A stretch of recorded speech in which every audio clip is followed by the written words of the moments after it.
o presidente Jair Bolsonaro oficializou hoje a indicação do atual ministro da Secretaria-Geral da Presidência da República, Jorge Oliveira, para ocupar uma vaga no Tribunal de Contas da União.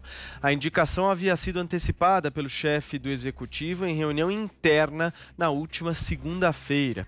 A formalização veio na edição da madrugada de hoje do Diário Oficial da União. Oliveira tentará ocupar a vaga do ministro José Múcio, atual presidente do tribunal, que vai se aposentar no dia 31 de dezembro deste ano. Para assumir o posto, Oliveira irá passar por uma sabatina na Comissão de Assuntos Econômicos do Senado e precisará ser aprovado pelo plenário da Casa. Para o lugar de Jorge Oliveira, na Secretaria-Geral da Presidência da República, Bolsonaro pretende indicar o almirante Flávio Rocha.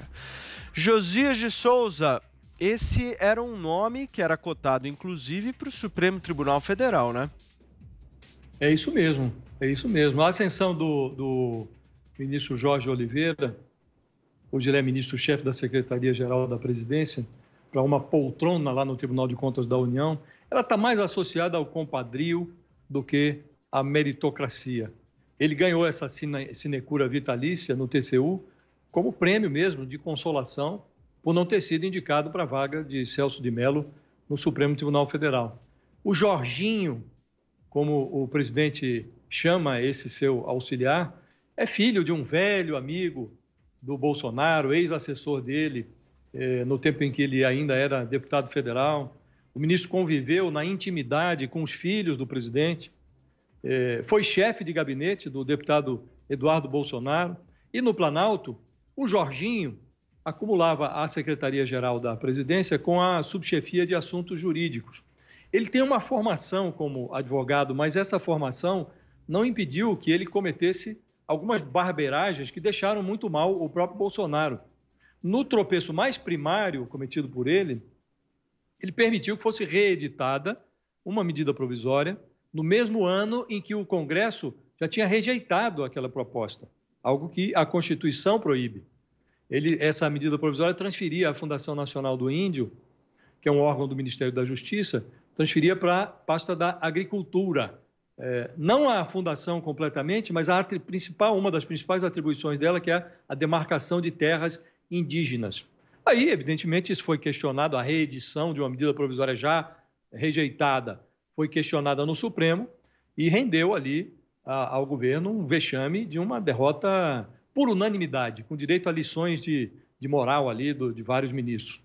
O envio do Jorginho para o Supremo se revelou um passo largo demais. Os conselheiros do presidente, que agora ele tem muitos conselheiros nessa área do Supremo Tribunal Federal, recomendaram que ele não desse esse passo. E o TCU, que é uma vitrine menor, funcionou aí como prêmio de consolação. Embora tenha o apelido de tribunal, o TCU não integra o judiciário, é um órgão auxiliar do Congresso. E a função desse órgão é fiscalizar o governo. A escolha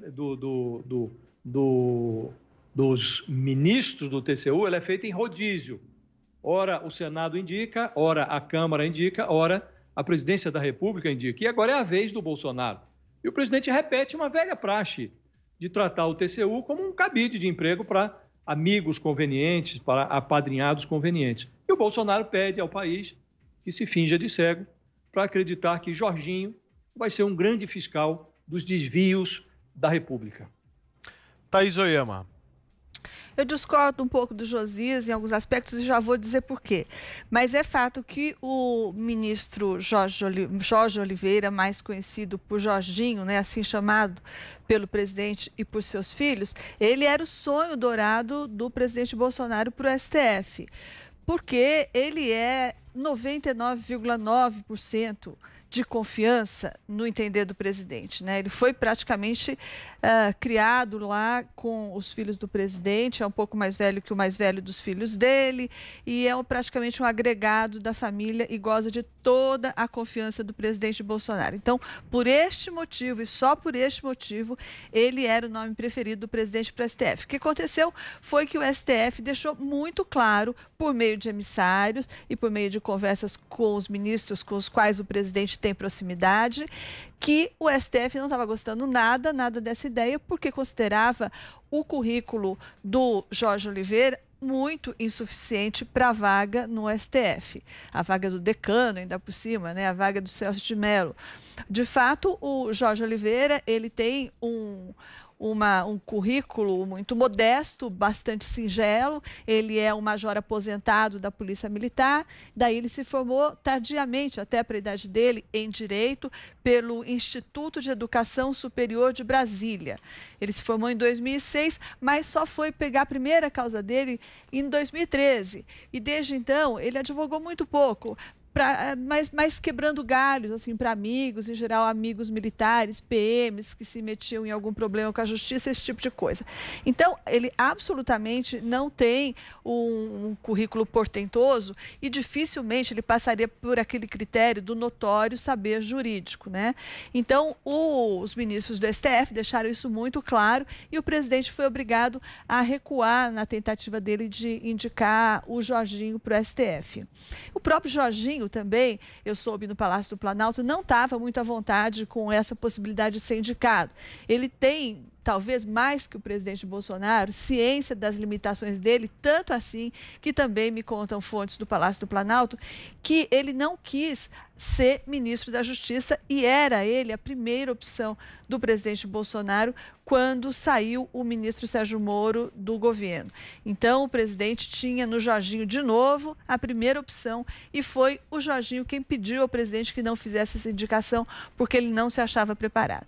Agora, o presidente Bolsonaro achou o que ele acha que é o lugar perfeito para o Jorginho. E por que ele está fazendo isso? Aí eu discordo do Josias.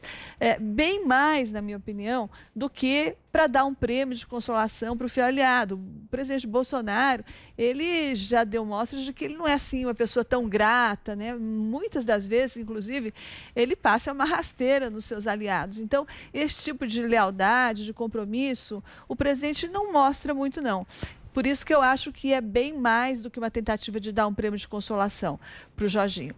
O TCU era um órgão, até muito pouco tempo, era um órgão considerado lá um lugar onde colocava uns políticos que você gostava, que tinham algum prestígio, que estavam já mais idosos. Então, eles iam lá para essa aposentadoria dourada, um lugar que paga muito bem, o cargo é vitalício. Então, fica lá o político que prestou bons serviços, o amigo, o compadre e tal. Era isso que era o TCU. Mas isso mudou principalmente depois do governo Dilma Rousseff e depois do impeachment da Dilma Rousseff, né? Lá pelo argumento jurídico das pedaladas fiscais. E aí, não podemos esquecer que a gente está nesse tempo em que se discute lá dentro do governo manutenção do teto de gastos, estoura ou não estoura o teto de gastos e como que arranja o dinheiro para renda família, renda cidadã. E então essa questão aí das pedaladas é uma assombração que paira sobre qualquer governo e particularmente neste momento do governo Bolsonaro. Portanto, a indicação do ministro Jorge Oliveira, o Jorginho, para esse lugar, é uma questão muito estratégica para o governo Bolsonaro e para o presidente, né? Eu acho que é bem mais que um prêmio de consolação. Se fosse no tempo do PT, o presidente Bolsonaro diria que isso se chama aparelhamento. Mas agora ele diz que não, que o que ele quer é botar uma porção de gente que toma cerveja com ele. Esse é mais um ministro que toma cerveja com o Bolsonaro. Muito bem, Alexandre Borges, essa indicação aí do Jorge Oliveira ao TCU, ele que é evangélico, se a gente resgatar a fala do Bolsonaro de que o próximo ministro do STF vai ser um terrivelmente evangélico, pode ter sido aí também um encaminhamento, aí uma possível indicação do André Mendonça, né? É possível, né? Mas ele faz muitos acenos aos evangélicos, mas até agora o que ele entregou aos evangélicos basicamente foi o Ministério da Damares, né? Que eu espero até que a imprensa, a Folha já fez uma matéria recente e eu acho que a imprensa deveria prestar um pouco mais até de atenção no que está se fazendo ali de verbas, de dotação orçamentária, que eu acho que talvez tenha coisa para se achar lá. Eu acho que é ali, naquele ministério, onde muitos presentes, vamos dizer assim, estão sendo entregues aos evangélicos em troca de apoio, né? O caso do Jorginho, os meus companheiros praticamente encerraram o assunto. eu só queria complementar rapidamente. Primeiro, a Thaís falou que ele foi fazer foi defender o primeiro caso em 2013, muitos anos depois de formado, né, por um motivo simples. Em 2013 foi que ele tirou a carteira da OAB, né? Ele só conseguiu tirar a carteira da OAB em 2013, só aí que ele podia começar a advogar, tantos anos depois de formado, e mesmo assim, como foi dito por vocês, advogou muito, muito pouco. Então, nos contatos que eu tenho em Brasília, de quem eu conversei sobre ele mal é considerado advogado, né? Realmente um ex-PM aposentado e que é muito mais associado com a sua história como chefe de gabinete do filho do presidente e por ser filho de um amigo de longa data, Jair Bolsonaro, já falecido, né? O pai do Jorginho, mas que trabalhou 20 anos no gabinete do Jair Bolsonaro. Então foi muito mais por causa disso do que por qualquer outro motivo. E claramente, em termos de notório saber jurídico, ele tomaria uma bomba. E é curioso porque normalmente os antipetistas, as pessoas que foram contra e que são, como muitos de nós, a gente costumava pegar muito no pé da indicação do José Dias Toffoli para o Supremo, por ele não ter conseguido passar no concurso de juiz, isso era considerado uma vergonha e se questionava muito o conhecimento jurídico do Dias Toffoli, mas o Dias Toffoli é praticamente o Sobral Pinto comparado com o Jorginho.